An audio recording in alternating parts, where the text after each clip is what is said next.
எனக்கு ஒரே ஒரு மாமா தான் இருந்தார். என் அம்மாவும் அப்பாவும் சாலை விபத்தில் இறந்து விட்டார்கள்.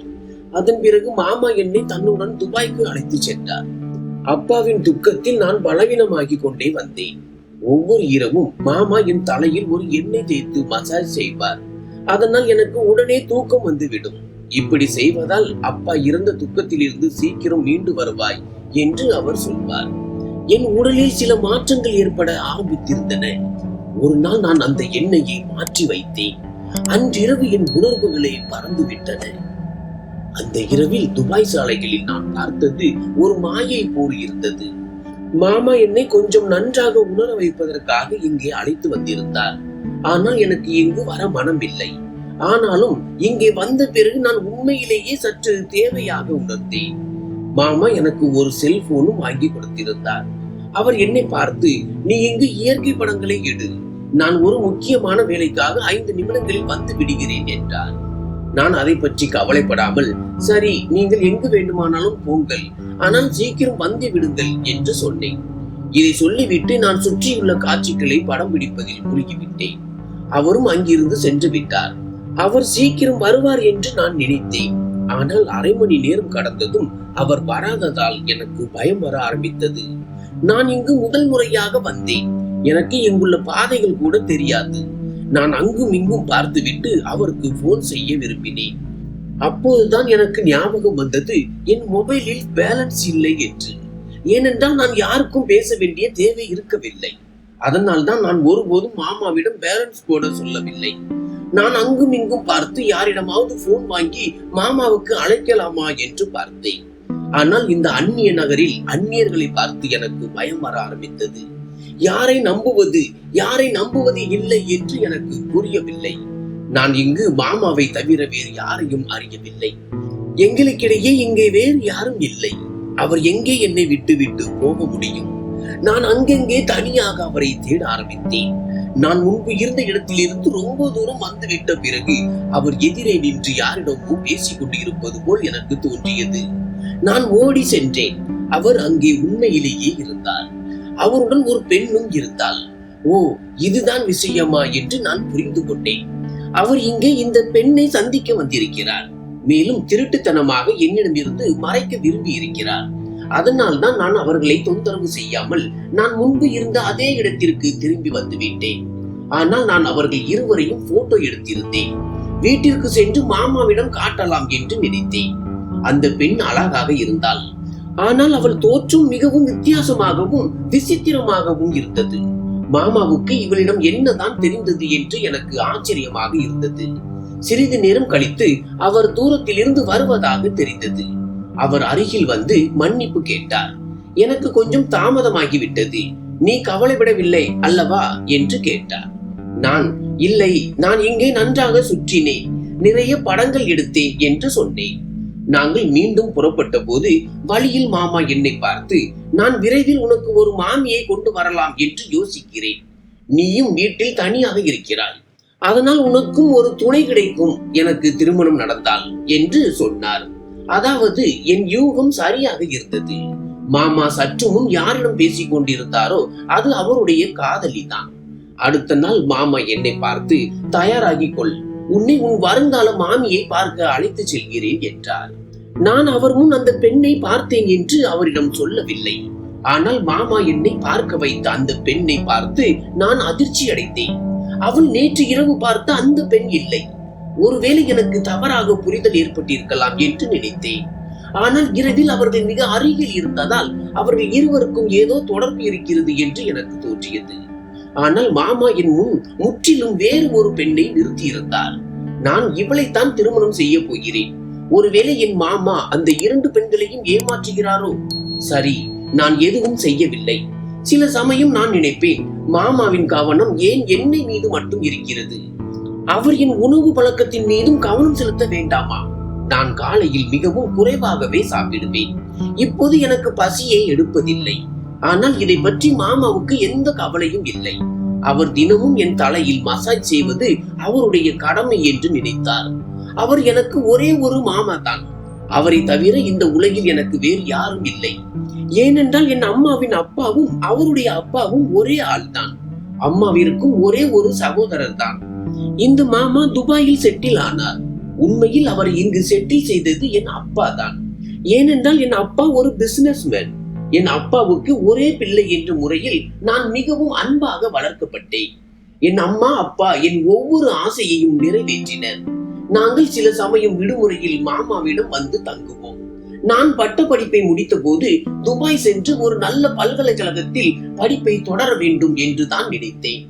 ஆனால் என் அம்மா அப்பாவை விட்டு பிரியும் எண்ணத்தால் நான் அந்த முடிவை மாற்றிக்கொண்டேன். ஏனென்றால் என்னால் என் அப்பாவை விட்டு பிரிய முடியாது. ஆனால் விதி என்னுடன் என்ன விளையாடப் போகிறது என்று எனக்கு தெரியாது. என் அம்மா அப்பா ஒரு திருமணத்திற்காக வேறு ஊருக்கு சென்றனர். ஆனால் திரும்பி வரும்போது அவர்கள் கார் கோரமான விபத்துக்குள்ளானது. அவர்கள் உயிரை இழந்தனர். என் உலகமே சீரழிந்து போனது. என் அம்மா அப்பாவை தவிர இந்த உலகில் எனக்கு உறவினர்கள் யாரும் இல்லை, மாமாவை தவிர. அதனால் அவர் என்னை இங்கே தன்னுடன் அழைத்து வந்து விட்டார். என் அம்மா அப்பா இறந்த பிறகு நான் எப்போதும் துக்கத்தில் அழுது கொண்டே இருந்தேன். என் மாமாவால் நான் எப்போதும் இப்படி இருப்பதை தாங்கிக் கொள்ள முடியவில்லை. அவர் இப்படி சிந்தித்து சிந்தித்து உன் மனநிலையை நீயே கெடுத்துக் கொள்வாய். அதனால் தான் நான் இனிமேல் தினமும் உன் தலையில் எண்ணெய் மசாஜ் செய்வேன் என்று சொன்னார். இப்போது இது தினமும் நடக்க ஆரம்பித்தது. அவர் தினமும் இரவு 10 மணிக்கு வருவார். என் தலையில் 10 முதல் 15 நிமிடம் வரை அந்த எண்ணெய் தேய்த்து மசாஜ் செய்வார். சில நாட்கள் கழித்து நான் மாமாவிடம் இன்று எண்ணெய் வேண்டாம், எனக்கு இஷ்டம் இல்லை என்று சொன்னேன். அவர் அதிர்ச்சி அடைந்து என்ன விஷயம், நீ கவலையாக இருக்கிறாய் போல இருக்கிறதே என்று கேட்டார். நான் எதற்காக கவலைப்படுகிறேன் என்று என் மாமாவிடம் எப்படி சொல்வது? உண்மையில் இந்த எண்ணெயை பயன்படுத்த தொடங்கியதிலிருந்து என் உடலில் ஏதோ வித்தியாசமாக உணர்வது போல் இருந்தது. எனக்கு எல்லா நேரமும் போதை ஏற்படுவது போல் இருந்தது. முன்பு இப்படி இல்லை. இந்த எண்ணெய் எனக்கு ஒத்துக்கொள்ளவில்லை என்று நான் சந்தேகித்தேன். ஆனால் மாமாவிடம் இதையெல்லாம் என் வாயால் சொல்வது சரியாக இருக்காது. அதனால் நான் பொய் சொன்னேன். ஆனால் மாமா அதை கேட்கவில்லை. வலுக்கட்டாயமாக என் தலையில் மசாஜ் செய்து கொண்டே, உனக்கு தெரியாது, இந்த எண்ணெய் உன் தலைக்கு எவ்வளவு அவசியம், இதனால் உன் ஆரோக்கியம் எவ்வளவு நன்றாக இருக்கும் என்று சொன்னார். நான் அமைதியாக இருந்தேன். மாமா தலையில் மசாஜ் செய்துவிட்டு சென்ற பிறகு சிறிது நேரத்திலேயே எனக்கு தூக்கம் வர ஆரம்பித்தது. இன்று என் உடல் உடைவது போல் இருந்தது. சில நாட்களாக என் நினைவாற்றலும் குறைவது போல் உணர்ந்தேன். நான் என் பழைய விஷயங்களை மறக்க ஆரம்பித்தேன் போல. என் அம்மா அப்பா இறந்த சோகம் காரணமாகவா அல்லது எண்ணெயின் விளைவா என்று தெரியவில்லை. ஆனால் எதுவாக இருந்தாலும் அந்த எண்ணெயை தலையில் தேய்க்க கூடாது என்று எனக்கு தோன்றியது. காலையில் நான் எழுந்தபோது என் உடல் முழுவதும் மோசமாக வலித்தது. சிறிது நேரம் என்னால் எழுந்திருக்கவே முடியவில்லை. ஆனால் பிறகு தைரியம் கொண்டு காலை உணவுக்காக கீழே வந்தேன். மாமா என்னை பார்த்து சிரித்துக் கொண்டு, நீ தயாராகு, இன்று நாம் வெளியில் எங்கேனும் சுற்றி பார்க்க போகிறோம், மேலும் உணவும் அங்குதான் உண்போம் என்றார். எனக்கு போக இஷ்டமில்லை. ஆனால் மாமாவின் நிலைமையை கருதி நான் தயாரானேன். பாவம், அவர் எனக்காக எவ்வளவு சேவை செய்கிறார், என்னை கவனித்துக் கொள்கிறார். நான் மறுத்தால் அவருக்கு கஷ்டமாக இருக்கும் என்று நினைத்தேன். அதனால்தான் நான் அவருடன் புர்ஜ் கலிஃபாவுக்கு சென்றேன். மாமா எனக்கு காலை உணவை கொடுத்து, நீ சாப்பிடு, நான் கொஞ்சம் நேரத்தில் வந்து விடுகிறேன் என்றார். சாப்பிட்டுக் கொண்டிருந்த நான் திடீரென்று அதிர்ச்சி அடைந்தேன். ஒருவேளை மாமா அவர் காதல் கொண்டிருக்கும் பெண்ணை சந்திக்க சென்றாரா அல்லது திருமணம் செய்ய வாக்குறுதி அளித்திருக்கும் அந்த மற்றொரு பெண்ணை சந்திக்க சென்றாரா என்று நினைத்தேன். எனக்கு ஆச்சரியமாக இருந்தது. நான் சாப்பிடுவதை விட்டுவிட்டு மாமாவை தேடி வெளியில் வந்தேன். சிறிது தூரம் சென்று பார்த்தேன். மாமா ஒரு பெண்ணுடன் பேசிக் கொண்டிருந்தார். இது மாமா என்னிடம் வருங்கால மனைவி என்று அறிமுகப்படுத்திய அந்த பெண் அல்ல. இது சில நாட்களுக்கு முன் மாமாவுடன் எனக்கு தெரிந்த, நான் அவள் படத்தையும் என் மொபைலில் எடுத்திருந்தேனே அந்த பெண். அப்படியானால் அவளுக்கும் மாமாவுக்கும் என்ன தொடர்பு? நான் கிட்டே சென்று பார்த்தேன். அது என்னை திடுக்கிட வைத்தது. அந்த பெண் மாமாவிடம் ஒரு எண்ணெய் பாட்டிலை கொடுத்தாள். அது தினமும் மாமா என் தலையில் தேய்க்கும் அதே பாட்டிலை போல இருந்தது. அப்படியானால் அவர் அந்த எண்ணெயை கடையில் வாங்கவில்லையா? அந்த பெண்ணிடம் வாங்கினாரா? ஏன்? எனக்கு பதற்றம் ஏற்பட்டது. அந்த பெண்ணை எனக்கு முதல் நாளில் இருந்தே பிடிக்கவில்லை. அவள் வித்தியாசமாக இருந்தாள். இப்போது அவள் மறைமுகமாக மாமாவை சந்திப்பதும் அந்த எண்ணெய் விஷயமும், எல்லாவற்றிலும் ஏதோ ஒரு ரகசியம் இருக்க வேண்டும். நான் மிகவும் கவலைப்பட்டேன். இந்த நாட்டில் எனக்கு ஏதாவது நடந்தால் நான் யாரிடம் உதவி கேட்பேன், நான் யாரிடம் ஆலோசனை கேட்பது என்று எனக்கு புரியவில்லை. இப்போதுதான் எனக்கு அந்த எண்ணெயில் ஏதோ குழப்பம் இருக்கிறது என்று சந்தேகம் வர ஆரம்பித்தது. ஒருவேளை அதனால் தான் நான் நாளுக்கு நாள் பலவீனமாகி என் உடல் வலித்துக் கொண்டிருந்ததோ. நான் அமைதியாக அங்கிருந்து சென்று விட்டேன். அந்த பெண்ணுடன் நான் மாமாவை பார்த்ததை நான் அவருக்கு தெரிவிக்கவில்லை. ஆனால் என் மனதில் சந்தேகம் விழுந்து விட்டது. எனக்கு தெரிய வேண்டிய ஏதோ ஒரு விஷயம் கட்டாயம் இருக்கிறது என்று. காலை உணவுக்கு பிறகு நான் மாமாவிடம் எனக்கு சில ஷாப்பிங் செய்ய வேண்டும் என்று சொன்னேன். அதனால் அவர் என்னை ஒரு மார்க்கெட்டுக்கு அழைத்து சென்றார். நான் ஷாப்பிங் செய்யும் போது மாமாவின் கண்களில் படாமல் ஒரு எண்ணெய் பாட்டில் வாங்கினேன். என் அறையில் எண்ணெய் இருக்காது, அது மாமாவின் அறையில் இருக்கும். அவர் தன் அறையில் இருந்து எடுத்துக்கொண்டு வருவார். அதனால் வீட்டிற்கு வந்தவுடன் நான் எண்ணெயை மாற்றி வைத்தேன். மாமா கொண்டு வந்த அந்த சிறப்பு பாட்டிலில் நான் கடையில் வாங்கிய எண்ணெயை ஊற்றினேன். நான் ஏன் அப்படி செய்தேன் என்று எனக்கு தெரியாது. ஆனால் என் மூளை என்னை அதை செய்ய சொன்னது. குழப்பம் இருக்கிறது என்று நான் நினைத்தேன். அதனால் தான் அதை மாற்றி வைத்தேன். இரவு 10 மணிக்கு மாமா எண்ணெய் பாட்டிலுடன் என் அறைக்கு வந்து மசாஜ் செய்ய ஆரம்பித்த போது வழக்கம் போல மாமா சென்றவுடன் எனக்கு தூக்கம் வரும். ஆனால் இன்று அப்படி எதுவும் நடக்கவில்லை. என் உடலில் வலியும் இல்லை, எனக்கு மயக்கமும் வரவில்லை. அந்த இரவில் நான் முதல் முறையாக நிம்மதியாக தூங்கினேன். அந்த எண்ணெயில் ஏதோ ஒன்று நிச்சயம் இருந்தது. அது எனக்கு சற்றும் நன்மை அளிக்கவில்லை என்பது நிரூபணமானது. நான் 2-3 நாட்களுக்கு நான் மாற்றிய அந்த எண்ணெயை பயன்படுத்தினேன். அந்த பெண்ணை பற்றி தெரிந்து கொள்ள விரும்பினேன். அந்த பகுதியில் வசிப்பவர்கள் அவளை பற்றி என்ன நினைக்கிறார்கள், அவள் நல்ல பெண்ணா என்று. ஆனால் அந்த பெண்ணின் படத்தை பார்த்த அத்தனை பேரும் அவளை நல்லவள் இல்லை என்றே சொன்னார்கள். அவள் நன்னடத்தை இல்லாதவள் என்றும் 2 முறை சிறைக்கு சென்று வந்தவள் என்றும் சொன்னார்கள். ஒரு பெண் ரகசியமாக அவள் சட்டவிரோத போதைப் பொருட்களையும் பயன்படுத்துகிறாள் என்றும் என்னிடம் சொன்னாள். இதை கேட்டு நான் பயந்து போனேன். இவ்வளவு மோசமான பெண்ணுடன் என் மாமா எப்படி தொடர்பு வைத்திருக்க முடியும்? மேலும் அவள் எனக்காக அந்த எண்ணெயை மாமாவுக்கு கொடுத்தாள் என்றால் அவளுக்கு என்னிடம் எந்த தொடர்பும் இல்லையே. ஏன் அவள் எனக்கு தீங்கு செய்ய முயற்சி செய்ய வேண்டும்? அப்படியானால் இதன் பொருள் மாமா தான் அவளிடம் கேட்டு வாங்கி இருப்பார். நான் இந்த எண்ணெயின் ரகசியத்தை கண்டுபிடிக்க போகிறேன் என்று முடிவு செய்தேன். அதனால் அடுத்த நாள் சிறிது எண்ணெயை ஒரு சிறிய டப்பாவில் எடுத்து அருகில் உள்ள ஒரு ஆய்வகத்தில் பரிசோதனைக்காக கொடுத்தேன். அந்த எண்ணெயில் எனக்கு தீங்கு விளைவிக்கும் என்ன பொருள் கலந்திருக்கிறது என்று நான் தெரிந்து கொள்ள விரும்பினேன். இந்த நேரத்தில் நான் மாமாவிடம் என் நடத்தையை சாதாரணமாகவே வைத்துக் கொண்டேன். அவருக்கு எந்த விதமான சந்தேகமும் வரவில்லை. உண்மையை சொல்ல போனால் என் மனதில் என் மாமாவிற்கு எதிராக சந்தேகம் தோன்றியிருந்தது. என் அம்மா அப்பா இருந்த பிறகு அவர் என்னை இங்கே அழைத்து வந்த விதம், பிறகு அதிக அக்கறை காட்டுவது போல நடித்து என்னை கவனித்துக் கொள்வது, எல்லாவற்றிற்கும் மேலாக அந்த விசித்திரமான எண்ணெய் என் தலைக்கு தேய்க்கப்பட்டது. அது மூளையை பலவீனப்படுத்தி மெதுவாக புற்றுநோய் போன்ற நிலையை உருவாக்கக்கூடியது. இந்த எண்ணெயை 3-4 மாதங்கள் பயன்படுத்தினால் மூளையில் புற்றுநோய் உருவாகும் அபாயம் இருந்தது. அது உயிர்கொல்லியாக இருக்கும். அப்படியானால் இதற்கெல்லாம் பின்னால் என்னை கொல்ல விரும்பும் என் மாமா தானா? எனக்கு நம்ப முடியவில்லை. ஆனால் அவர் தினமும் வந்து என் தலையில் மசாஜ் செய்யும் விதத்தை பார்த்தால் அவர் எனக்கு தீங்குதான் விளைவிக்க விரும்புகிறார் என்று நிரூபணமானது. ஆனால் ஏன்? இந்த கேள்விக்கு நான் பதில் தேட வேண்டும். நான் மிகவும் சிரமப்பட்டு வீட்டிற்கு திரும்பினேன். இந்த உண்மை மிகவும் அதிர்ச்சியாக இருந்ததால் என்னால் நடக்கவே முடியவில்லை. நான் வீடு திரும்பிய போது மாமா வீட்டில் தான் இருந்தார். என்னை பார்த்து எங்கே போயிருந்தாய் என்று கேட்டார். பிறகு என் பதிலுக்கு காத்திராமல் மகிழ்ச்சியுடன், உனக்கு ஒரு பெரிய செய்தி இருக்கிறது, நான் அடுத்த வாரமே திருமணம் செய்து கொள்ள போகிறேன் என்று சொன்னார். இப்போது எனக்கு அவருடைய முகத்தை பார்த்தாலே வெறுப்பாக இருந்தது. அதனால் நான் எதுவும் சொல்லாமல் என் அறைக்கு சென்று விட்டேன். இரவில் அவர் மீண்டும் எண்ணெய் தேய்க்க வந்தபோது நான் கதவை திறக்கவே இல்லை. மேலும் அநாகரிகமாக பதில் சொன்னேன். இன்று என் தலை மிகவும் வலிக்கிறது, என் மனநிலை மிகவும் மோசமாக இருக்கிறது, அதனால் நீங்கள் இங்கிருந்து போவது நல்லது. மாமா மிகவும் ஆச்சரியப்பட்டார். ஏனென்றால் என் வாழ்க்கையில் முதல் முறையாக நான் இவ்வளவு அநாகரிகமாக பேசியிருந்தேன். ஆனால் எனக்கு கவலை இல்லை. ஒரு முறை எனக்கு அவருக்கு எதிராக போதுமான ஆதாரம் கிடைத்து விட்டால் நான் அவரை போலீசிடம் ஒப்படைத்து விடுவேன் என்று நினைத்தேன். அடுத்த நாள் நான் மாமாவிடம் மன்னிப்பு கேட்டேன். மேலும் எனக்கு என் அம்மா அப்பாவின் நினைவு அதிகமாக வந்துவிட்டது. அதனால் தான் நான் உங்களிடம் அப்படி நடந்து கொண்டேன். இனிமேல் அப்படி செய்ய மாட்டேன் என்று சொன்னேன். நான் இதை வேண்டுமென்றே செய்தேன். ஏனென்றால் அவருக்கு என் மீது சந்தேகம் வந்துவிட்டால் அவர் எந்த காரியத்தையும் செய்யலாம். நான் இங்கு அவரை நம்பி மட்டுமே இருக்கிறேன். அவரை தவிர எனக்கு இங்கே யாரும் இல்லை.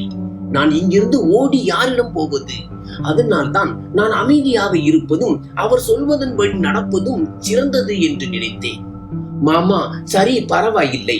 நீ இன்று என் வருங்கால மனைவியுடன் சென்று திருமணத்திற்கான ஷாப்பிங் செய்துவிடு என்றார். நான் அவரிடம் நான் பார்த்துக் கொள்கிறேன் என்று சொன்னேன். நான் மாமாவிடம் சென்றேன். அவர் என்னை பார்த்து, நீ உன் இஷ்டப்படி ஷாப்பிங் செய், நான் உன்னை அங்கேயே சந்திப்பேன் என்றார். என் உயிருக்கே எதிரியாக இருக்கும் ஒருவனுக்காக நான் என்ன ஷாப்பிங் செய்ய போகிறேன்? இப்போது நான் அவருடைய திருமணத்திற்கு தயாரிப்பு செய்ய வேண்டுமா? அதனால் தான் நான் சிறிது நேரம் அங்கும் இங்கும் சுற்றிவிட்டு அங்கிருந்து ஒரு காஃபி கடைக்கு வந்தேன். நான் அங்கே அமர்ந்து ஆர்டர் கொடுத்து கொண்டிருந்த போது மாமாவின் வருங்கால மனைவியை ஒரு பெண்ணுடன் வருவதை பார்த்தேன். அந்த பெண் தான் நான் முன்பு மாமாவுடன் பார்த்தவள். அவர்கள் இருவரும் மிகவும் நெருங்கிய நண்பர்களைப் போல சிரித்து பேசிக் கொண்டிருந்தார்கள். அந்த ஊழியர் என் முன் சுண்டி இழுத்த போது எனக்கு உணர்வு வந்தது. நான் அந்த ஊழியரை அழைத்து ஆர்டர் கொடுத்தேன். பிறகு அங்கிருந்து எழுந்து அவர்கள் இருந்த இருக்கைக்கு பின்புறம் சென்று அமர்ந்து கொண்டேன். அதனால் அவர்கள் பேசுவதை கேட்க முடியும். நான் என் மொபைலில் பதிவு செய்ய ஆரம்பித்தேன். மாமாவின் வருங்கால மனைவி அந்த பெண்ணிடம், இன்னும் ஒரு மாதத்திற்குள் நம்முடைய வேலை முடிந்துவிடும் என்று நீ நம்புகிறாயா என்று கேட்டாள்.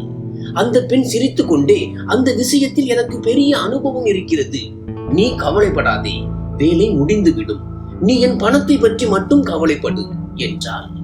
மாமாவின் வருங்கால மனைவி தன் பையில் இருந்து ஒரு கட்டு ரூபாய் நோட்டுகளை எடுத்து அந்த பெண்ணிடம் கொடுத்து, வேலை முடிந்தால் உனக்கு மேலும் தருகிறேன் என்று சொன்னாள். அவர்களுடைய பேச்சை பார்த்தால் இருவரும் ஏதோ ஒரு தவறான செயலுக்கு திட்டமிடுவது போல தெரிந்தது. சிறிது நேரம் கழித்து அந்த பெண் எழுந்து செல்ல ஆரம்பித்தாள். திடீரென்று மாமாவின் வருங்கால மனைவிக்கு ஏதோ ஞாபகம் வந்தது போல் அவள் தன் பையில் இருந்து எண்ணெய் பாட்டில் ஒன்றை எடுத்து அவளிடம் கொடுத்து, நீ அதை பெற மறுத்து விட்டாய் என்று சொன்னாள். அந்த பெண் சிரித்தபடி அந்த எண்ணெயை எடுத்துக்கொண்டு சென்றாள். நான் திடீரென்று அதிர்ச்சி அடைந்தேன். எனக்கு எல்லாமே புரிய ஆரம்பித்தது போல இருந்தது. அவர்கள் பேசிய வித்தியாசமான விஷயங்கள் இவ்வளவு நேரத்திற்கு பிறகு எனக்கு விளங்கியது. இதையெல்லாம் கேட்ட பிறகு நான் அங்கே ஒரு நிமிடம் கூட தங்கவில்லை. மாமாவுக்கு போன் செய்து வரவழைத்தேன். மாமா வந்தபோது நான், உங்கள் வருங்கால மனைவியை என் முன் அழையுங்கள், நான் அவளிடமும் உங்களிடமும் சில கேள்விகள் கேட்க வேண்டும் என்று சொன்னேன். மாமா கொஞ்சம் ஆச்சரியம் அடைந்தார். ஆனால் நான் சொன்னபடியே செய்தார். அந்த பெண்ணை பார்த்து நான் மாமாவிடம் முதல் கேள்வியை கேட்டேன். இந்த எண்ணெய் மசாஜ் என் தலையில் செய்ய யார் ஆலோசனை கொடுத்தது? மாமா வருத்தத்துடன் தன் வருங்கால மனைவியை பார்த்து, நீ எப்போதும் உன் அம்மா அப்பாவை நினைத்து அழுது கொண்டே இருக்கிறாய், துக்கத்தில் இருக்கிறாய் என்று நான் அவளிடம் சொன்ன போது அவள் எனக்கு ஆலோசனை கொடுத்தாள். ஒரு சிறப்பு வகை எண்ணெய் கிடைக்கிறது, அதை தலையில் தேய்த்தால் மெதுவாக பழைய நினைவுகள் மூளையில் இருந்து நீங்கிவிடும் என்று சொன்னாள். நான் அந்த எண்ணெயை வியாபாரம் செய்யும் பெண்ணிடம் இருந்து வாங்க ஆரம்பித்தேன். உன் தலையில் மசாஜ் செய்ய ஆரம்பித்தேன்.